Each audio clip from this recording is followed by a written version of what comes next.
ॐ तव कथामृतं तप्तजीवनं कविभिरीडितं कल्मषापहं श्रवणमङ्गलं श्रीमदाततं भुवि गृह्णन्ति ये भूरिदा जनाः।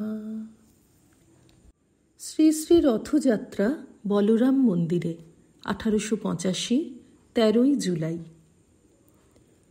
ঠাকুর তেজচন্দ্রের সহিত কথা কহিতেছেন।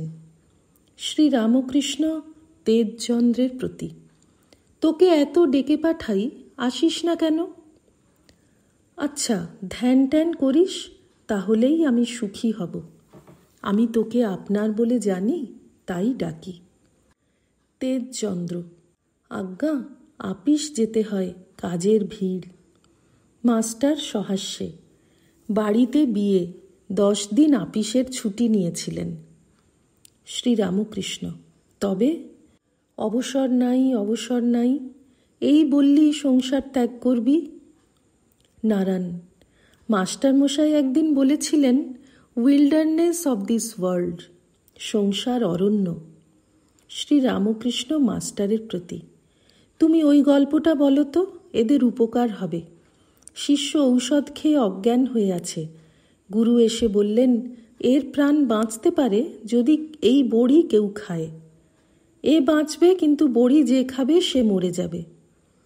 আর ওটাও বলো, খেঁচা ম্যাচা, সেই হঠযোগী যে মনে করেছিল যে পরিবারাদি এরাই আমার আপনার লোক। মধ্যাহ্নে ঠাকুর শ্রী শ্রী জগন্নাথ দেবের প্রসাদ পাইলেন। বলরামের জগন্নাথ দেবের সেবা আছে, তাই ঠাকুর বলেন বলরামের শুদ্ধ অন্ন।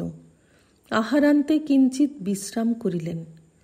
বৈকাল হইয়াছে। ঠাকুর ভক্ত সঙ্গে সেই ঘরে বসিয়া আছেন। কর্তাভজা চন্দ্রবাবু ও রসিক ব্রাহ্মণটিও আছেন।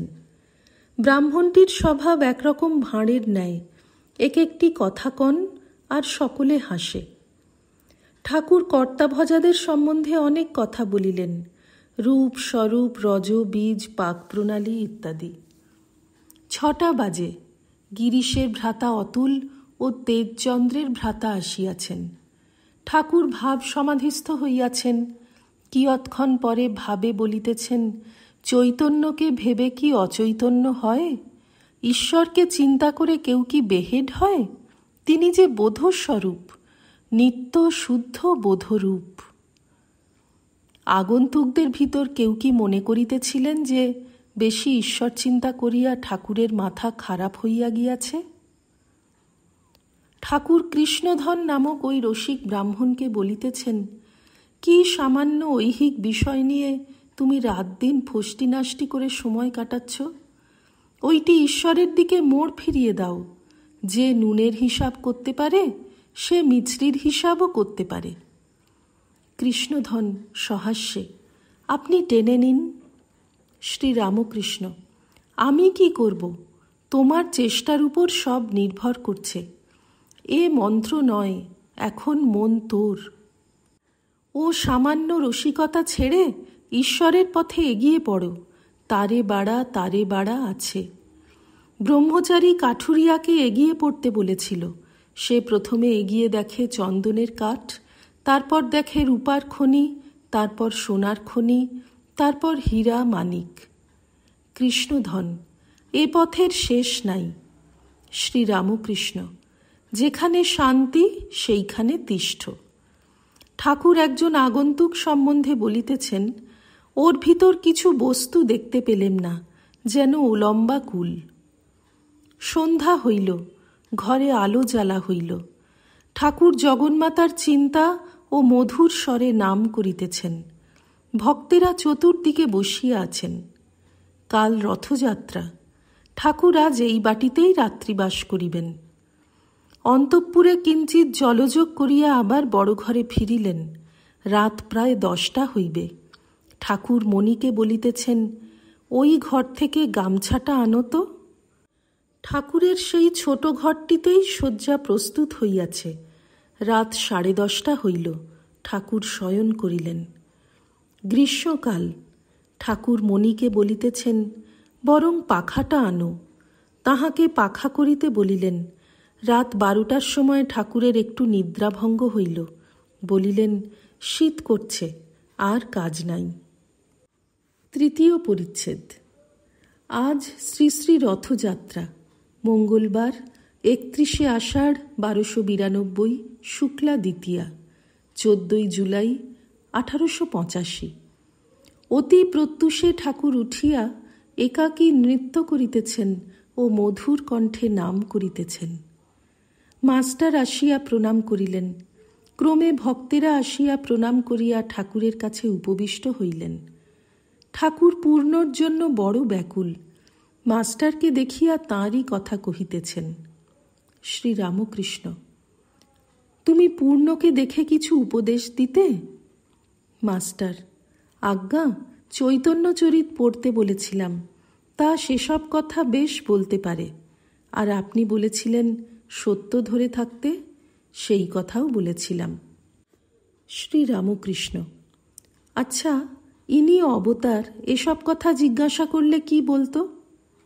মাস্টার: আমি বলেছিলাম চৈতন্যদেবের মতো একজনকে দেখবে তো চলো। শ্রীরামকৃষ্ণ: আর কিছু? মাস্টার: আপনার সেই কথা, ডোবাতে হাতি নামলে জল তোলপাড় হয়ে যায়, ক্ষুদ্র আধার হলেই ভাব উপচে পড়ে। মাছ ছাড়ার কথাই বলেছিলাম, কেন অমন করলে হইচই হবে? শ্রীরামকৃষ্ণ: তাই ভালো, নিজের ভাব ভিতরে ভিতরে থাকাই ভালো। প্রায় 6:30 বাজে। বলরামের বাটি হইতে মাস্টার গঙ্গা স্নানে যাইতেছেন। পথে হঠাৎ ভূমিকম্প। তিনি তৎক্ষণাৎ ঠাকুরের ঘরে ফিরিয়া আসিলেন। ঠাকুর বৈঠকখানা ঘরে দাঁড়াইয়া আছেন, ভক্তেরাও দাঁড়াইয়া আছেন। ভূমিকম্পের কথা হইতেছে, কম্প কিছু বেশি হইয়াছিল, ভক্তেরা অনেকে ভয় পাইয়াছেন। মাস্টার: আমাদের সব নিচে যাওয়া উচিত ছিল।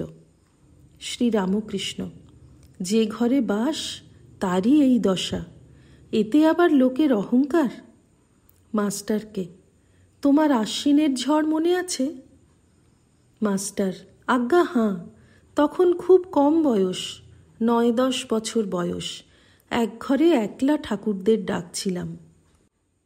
মাস্টার বিস্মিত হইয়া ভাবিতেছেন, ঠাকুর হঠাৎ আশ্বিনের ঝড়ের দিনের কথা জিজ্ঞাসা করিলেন কেন? আমি যে ব্যাকুল হয়ে কেঁদে একাকী এক ঘরে বসে ঈশ্বরকে প্রার্থনা করেছিলাম, ঠাকুর কি সব জানেন ও আমাকে মনে করাইয়া দিতেছেন? উনি কি জন্মাবধি আমাকে গুরুরূপে রক্ষা করিতেছেন? শ্রীরামকৃষ্ণ: দক্ষিণেশ্বরে অনেক বেলায় তবে কি কি রান্না হলো, গাছ সব উল্টে পড়েছিল। দেখো, যে ঘরে বাস তারই এ দশা।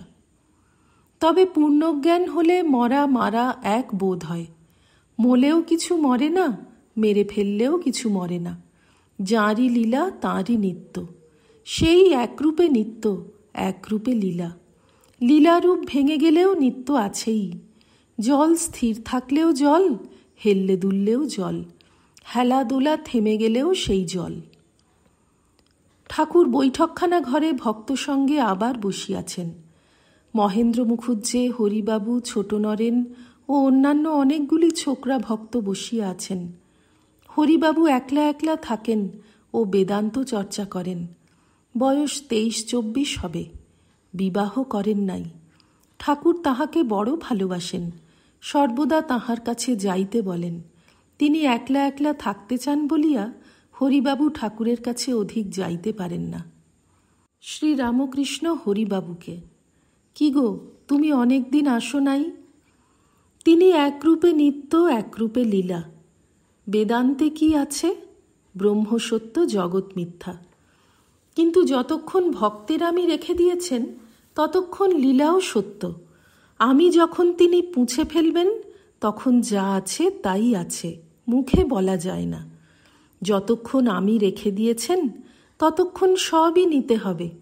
কলা গাছের খোল ছাড়িয়ে ছাড়িয়ে মাছ পাওয়া যায়, কিন্তু খোল থাকলেই মাছ আছে, মাছ থাকলেই খোল আছে।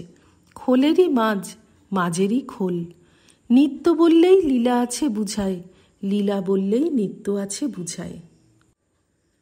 ॐ निरञ्जनं नित्यमनन्तरूपं भक्तानुकम्पाधृतविग्रहं वै ईशावतारं परमेशमिड्यं तं रामकृष्णं शिरसा नमामः। श्रीरामकृष्णार्पणमस्तु।